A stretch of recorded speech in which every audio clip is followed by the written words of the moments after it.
जय माता दी। नमस्कार दोस्तों, स्वागत है आप सभी का हमारे YouTube चैनल पर। ओम नमः शिवाय। आज सोमवार के दिन मैं आप सभी को सुना रही हूँ भोलेनाथ की कथा। कथा को पूरा जरूर सुनिएगा और दूसरों को भी शेयर कीजिएगा। अब आइए सुनिए कथा। किसी गांव में एक निर्धन ब्राह्मण अपने पत्नी और पुत्र के साथ रहता था। ब्राह्मण को जो उस गांव से भिक्षा मिलती थी उसी से वह अपने परिवार का भरण पोषण करता था। एक दिन ब्राह्मणी अपने पति से बोली, मुझे अपनी कोई चिंता नहीं है स्वामी, मैं आपके साथ भूखी प्यासी रहकर भी अपना जीवन व्यतीत कर सकती हूँ, लेकिन मुझे अपने बेटे की भूख प्यास नहीं देखी जाती। ब्राह्मण बोला, मैं तुम्हारी भावनाओं को समझता हूँ प्रिय, लेकिन भाग्य के लेख को विधाता भी नहीं बदल सकता। हमारे भाग्य में निर्धन रहना ही लिखा है। ब्राह्मणी बोली, भाग्य के भरोसे बैठा रहना मूर्खता के सिवा कुछ नहीं है। अगर इंसान कोशिश करे तो वह कर्म करके अपने भाग्य को बदल सकता है।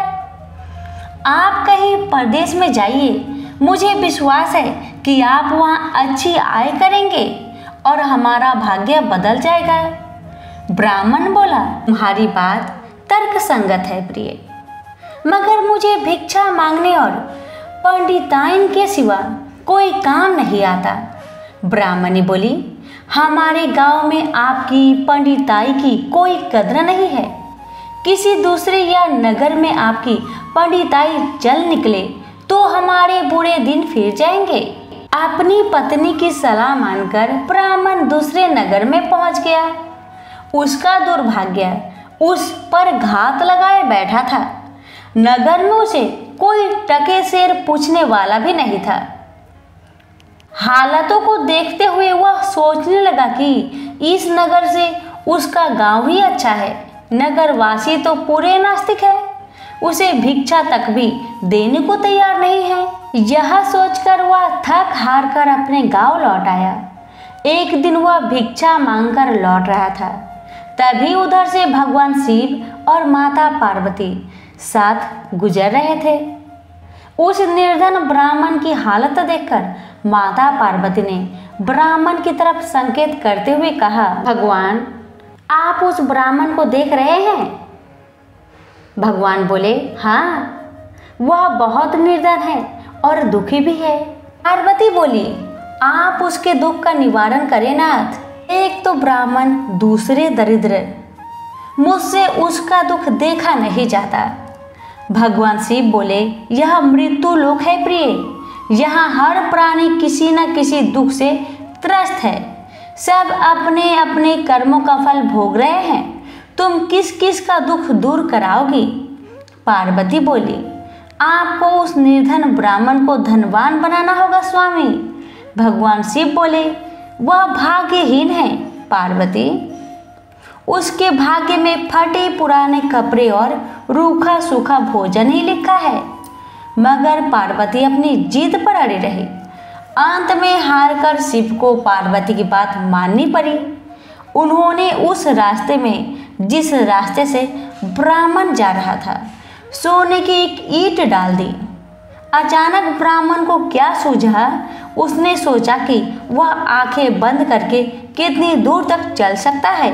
यह सोचकर वह अपनी आंखें बंद करके चलने लगा और सोने की ईंट के बिल्कुल समीप से होकर आगे गुजर गया।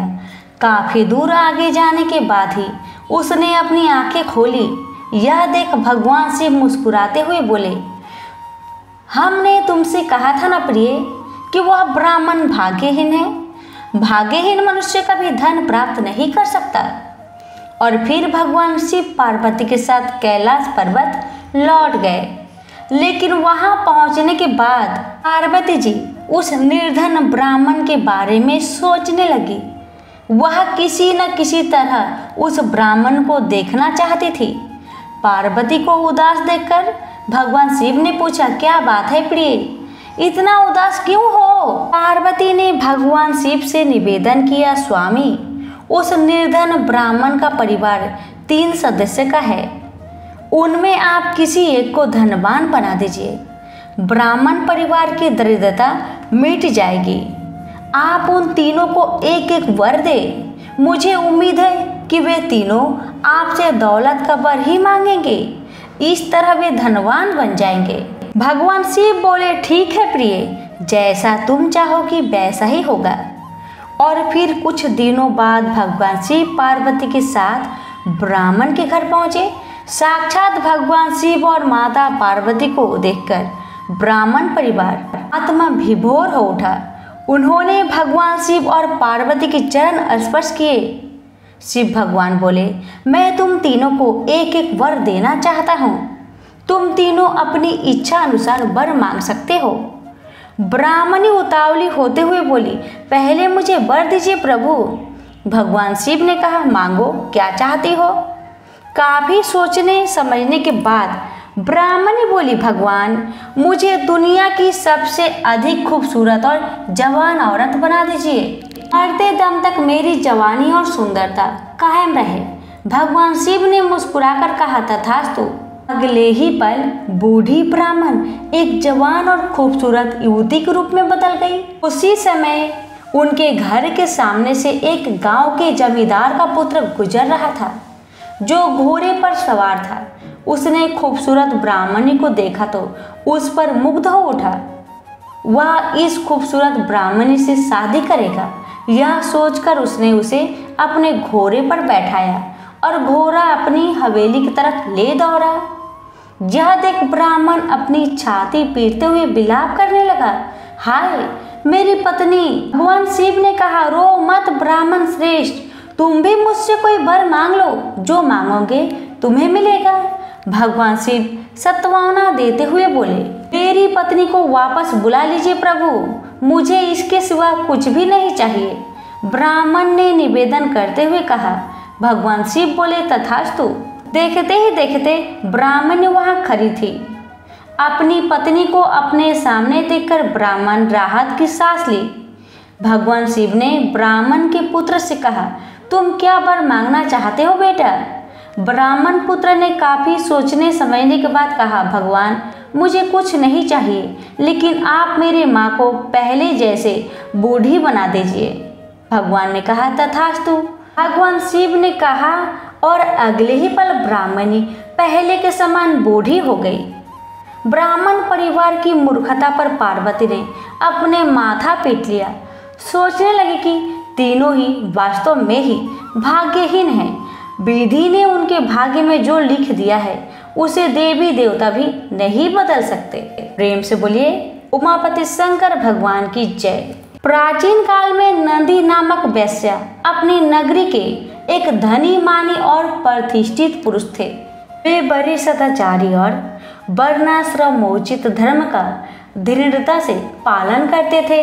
प्रतिदिन श्रद्धा भक्ति पूर्वक भगवान शंकर की पूजा करने का तो उन्होंने नियम ही ले रखा था। जिस मंदिर में नंदी वैश्य पूजा करते थे वह बस्ती से कुछ दूर जंगल में था। एक दिन की बात है कि कोई की रात शिकार खेलता हुआ उधर से निकला। वह प्राणियों की हिंसा करता था। उसकी बुद्धि जट प्राय थी। उसमें विवेक का लेश भी नहीं था। दोपहर का समय था। वह भूख प्यास से व्याकुल हो रहा था। मंदिर के पास आकर वहां के सरोवर में उसने स्नान किया और जलपान करके अपनी प्यास बुझाई। जब वह वहां से लौटने लगा तब उसकी दृष्टि मंदिर पर पड़ी और उसके मन में यह इच्छा हुई कि मंदिर में चलकर भगवान का दर्शन कर लूं। उसने मंदिर में जाकर भगवान शिव का दर्शन किया और अपनी बुद्धि के अनुसार उनकी पूजा की। उसने कैसी पूजा की होगी इसका अनुमान सहज ही लग सकता है। न उसके पास पूजा की सामग्री थी और न वह उसे जानता ही था कि इस सामग्री का उपयोग किस विधि से किया जाता है। यह जानने की भी उसे आवश्यकता नहीं प्रतीत हुई कि उसने देखा कि लोगों ने स्नान कराकर बेलपत्र आदि चढ़ाए हैं। उसने एक हाथ से बेलपत्र तोड़ा, दूसरे हाथ में मांस पहले से ही था। गंडूस जल से स्नान कराकर उसने बेलपत्र और मांस चढ़ा दिया। भील मांस भोजी था। उसको इस बात का पता नहीं था कि देवता को मांस नहीं चढ़ाना चाहिए। यही काम यदि कोई जानबूझकर करे तो वह दोष का भागी होता है, परंतु उसने तो भाव से अपनी शक्ति और ज्ञान के अनुसार पूजा की थी। बड़ा आनंद आया उसे। प्रेम मुक्त होकर वह शिवलिंग के सम्मुख साष्टांग दंडवत करने लगा। उसने दृढ़ता से यह निश्चय किया कि आज से मैं प्रतिदिन भगवान शिव का पूजा करूंगा। उसका यह निश्चय अविचल था, क्योंकि यह उसके गंभीर स्थल की प्रेरणा थी। दूसरे दिन प्रातःकाल नंदी वैश्य पूजा करने आए। मंदिर की स्थिति देखकर वे अवाक रह गए। कल की पूजा इधर उधर बिखरी पड़ी थी।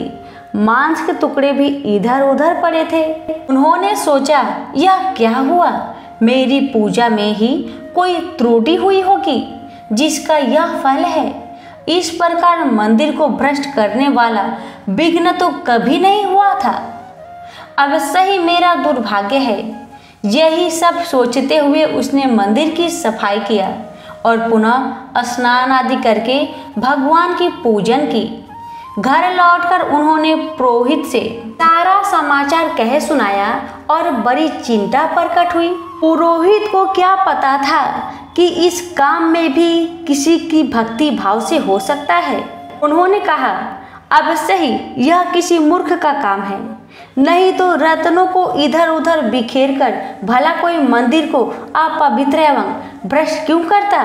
चलो कल हम भी तुम्हारे साथ चलेंगे और देखेंगे कि कौन दुष्ट ऐसा काम करता है। अगले दिन प्रातः काल नंदी वैश्य अपने पुरोहित के साथ लेकर शिव मंदिर पहुंच गए। देखा वही हालत आज भी थी जो कल थी। वहां मार्जन आदि करके नंदी ने शिव जी की पूजा, पचोपचार पूजा की और रुद्राभिषेक किया। ब्राह्मण स्तुति पाठ करने लगे। वेद मंत्रों की ध्वनि से वह जंगल गूंज उठा।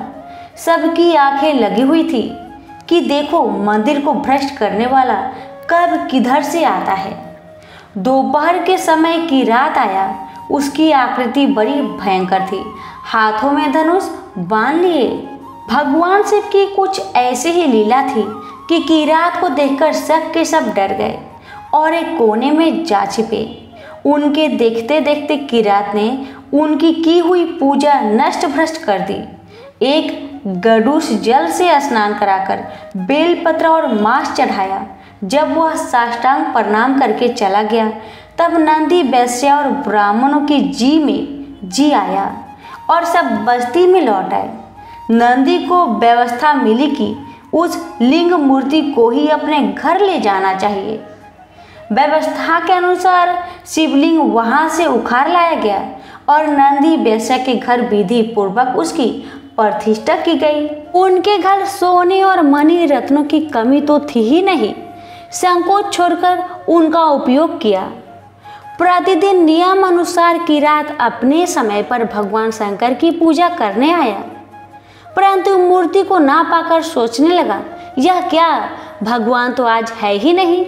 मंदिर का एक एक कोना छान डाला। एक एक छिद्र को उसने ध्यानपूर्वक देखा, परंतु सब व्यर्थ है। उसके भगवान उसे नहीं मिले।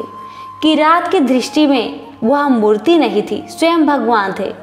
अपने प्राण के लिए वह भगवान की पूजा नहीं करता था, किंतु उसने अपने प्राणों को उन पर निछावर कर रखा था। अपने जीवन सर्वस्त्र प्रभु को न पाकर वह विहल हो गया और बड़े आर्त स्वर में पुकारने लगा, महादेव, मुझे छोड़कर तुम कहाँ चले गए? प्रभु, अब एक क्षण का विलंब सहन नहीं होता मेरे से। मेरे प्राण तड़प रहे हैं। यदि तुम्हारे दर्शन नहीं होंगे तो मैं जीकर क्या करूँगा? यह कहकर किरात ने अपने हाथ से अपने शरीर का सारा मांस काटकर उस स्थान पर रखा जहाँ पहले शिवलिंग था, क्योंकि अब उसने प्राण त्याग का निश्चय कर लिया था। किरात की तमन्नता देखकर शिव ने अपनी समाधि भंग की। वे उसके चर्म चक्षुओं के सामने प्रकट हो गए और बोले, महाप्राज्ञ वीर, मैं तुम्हारे भक्ति भाव प्रेम का ऋणी हूँ। तुम्हारे जो बड़े से बड़े अभिलाषा हो वह मुझसे कहो, मैं तुम्हारे लिए सब कुछ कर सकता हूँ। भगवान की वाणी और संकल्प ने किरात को बाहर देखने के लिए विवश किया, परंतु जब उसने जाना कि मैं तो भीतर देख रहा था, वही बाहर भी है, तब तो उसकी प्रेम भक्ति पराकाष्ठा को पहुंच गई और वह सर्वाग्र से नमस्कार करता हुआ श्री भगवान के चरणों में लौट गया। भगवान के प्रेम पूर्वक उठाने पर और प्रेरणा करने पर उसने प्रार्थना की, भगवान मैं तुम्हारा दास हूँ, तुम मेरे स्वामी हो, मेरा यह भाव सर्वदा बना रहे और मुझे चाहे जितनी बार जन्म लेना पड़े तुम्हारी सेवा में संलग्न रहूं। किरात की निष्काम प्रेम पूर्वक प्रार्थना सुनकर भगवान बहुत प्रसन्न हुए और उन्होंने सदा के लिए उसे अपना पार्षद बना लिया। उसे पार्षद रूप में प्राप्त करके भगवान शंकर को बड़ा आनंद हुआ और वे अपने उल्लास को प्रकट करने के लिए डमरू बजाने लगे। भगवान शंकर के डमरू के साथ ही तीनों लोकों में भेरी, शंख, मृदंग और नगारे बजने लगे। सर्वत्र जय जय की ध्वनि होने लगी। शिव भक्तों के चित्त में आनंद की बाढ़ आ गई। वह आनंद कोलाहल तत्क्षण नंदी वैश्या के घर पहुंच गया। उन्हें बड़ा आश्चर्य हुआ और वे अविलंब वहां पहुंचे। किरात के भक्ति भाव और भगवत प्रसाद को देखकर उनका हृदय गदगद हो गया और जो कुछ ज्ञान अज्ञान रूप मल था उनके चित्त की भगवान धन आदि से प्राप्त हो सकते हैं, वह सब कुछ धुल गया। वे मुग्ध होकर किरात की स्तुति करने लगे। हे तपस्वी, तुम भगवान के परम भक्त हो, तुम्हारी भक्ति से ही प्रसन्न होकर भगवान यहाँ प्रकट हुए हैं। मैं तुम्हारी शरण में हूँ, अब तुम ही मुझे भगवान के चरणों में अर्पित करो। नंदी की बात से किरात को बड़ी प्रसन्नता हुई। उसने तत्क्षण नंदी का हाथ पकड़कर भगवान के चरणों में उपस्थित किया। उस समय भोले बाबा सचमुच भोले बन गए। उन्होंने किरात से पूछा, ये कौन सज्जन है? मेरे गनों में इन्हें लाने की क्या आवश्यकता थी? किरात ने कहा, प्रभु ये आपके सेवक है, प्रतिदिन रत्न माणिक्य से आपकी पूजा करते थे, आप इनको पहचानिए और स्वीकार कीजिए। शिव ने हंसते हुए कहा, मुझे तो इनकी बहुत कम याद पड़ती है। तुम तो मेरे प्रेमी हो, सखा हो, परंतु ये कौन है? देखो भाई, जो निष्काम है, निष्कपट है और हृदय से मेरा स्मरण करते हैं, वे ही मुझे प्यारे हैं और मैं उन्हीं को पहचानता हूँ। किरात ने प्रार्थना की, भगवान मैं आपका भक्त हूँ और यह मेरा प्रेमी है। आपने मुझे स्वीकार किया और मैंने इसे, हम दोनों ही आपके पार्षद हैं। अब तो भगवान शिव को बोलने के लिए कोई स्थान ही नहीं था। भक्त की स्वीकृति भगवान की स्वीकृति से बढ़कर होती है। किरात के मुख से यह बात निकलते ही सारे संसार में फैल गई। लोग सत सत मुख से प्रशंसा करने लगे कि किरात ने नंदी वैश्य का उद्धार कर दिया। उसी समय बहुत से ज्योतिर्मय विमान वहां आ गए। भगवान शंकर का रुपया प्राप्त करके दोनों भक्त उनके साथ कैलाश गए और मां पार्वती के द्वारा उत्कृत होकर वहीं निवास करने लगे। ये ही दोनों भक्त भगवान शंकर के गणों में नंदी और महाकाल के नाम से प्रसिद्ध हुए। इस प्रकार नंदी की भक्ति के द्वारा किरात की भक्ति को उत्तेजित करके और किरात की भक्ति के द्वारा नंदी की भक्ति को पूर्ण करके आशुतोष भगवान शिव ने दोनों को स्वरूप दान कर लिया और कृत्य बनाया। तो सभी प्रेम से बोलिए उमापति शंकर भगवान की जय। कथा को लाइक शेयर जरूर करें। भगवान आपकी और हमारी सभी की मनोकामना को पूर्ण करें। धन्यवाद।